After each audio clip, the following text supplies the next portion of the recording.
Imagine que tu peux voyager dans le temps il y a 65 millions d'années, t'as plutôt intérêt à prendre avec toi un parapluie, voire un bunker en fait.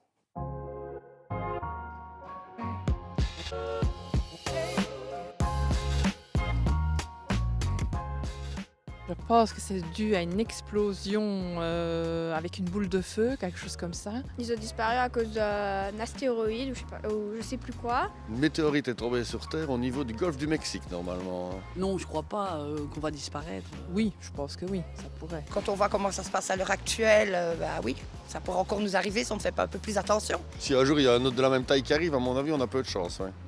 Et oui, il y a 65 millions d'années, un astéroïde de 10 à 12 km de diamètre s'est écrasé dans la péninsule du Yucatan au Mexique. Il a libéré une énergie formidable, plusieurs milliards de fois l'énergie de la bombe qui explosait à Hiroshima.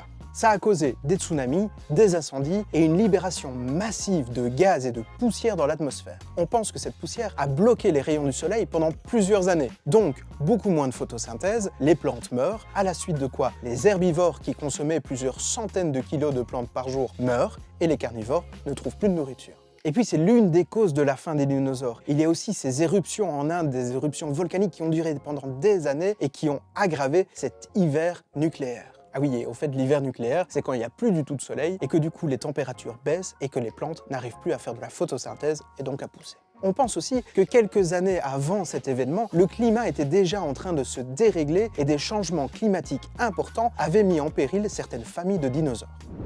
Alors heureusement, toi et moi, on est là. Ça veut dire que certains animaux ont survécu. Lesquels? Eh bien les plus petits qui ont besoin de moins de nourriture et qui ont donc pu survivre malgré l'absence de nourriture. Il y a aussi les animaux opportunistes, ceux par exemple qui sont charognards et qui donc se nourrissent de cadavres. Parmi les animaux qui ont survécu, il y a bien sûr les oiseaux qui descendent des dinosaures, il y a aussi certains lézards, certains reptiles, et puis les mammifères qui sont nos ancêtres directs. Et puis de nos jours, les astéroïdes sont très surveillés, entre autres par la NASA. Et certains programmes, comme le programme DART, étudient la possibilité d'envoyer une fusée pour les dévier. Alors si un astéroïde majeur s'approchait de la Terre, on est en train de développer les technologies pour pouvoir le dévier et donc qu'il ne nous percute pas.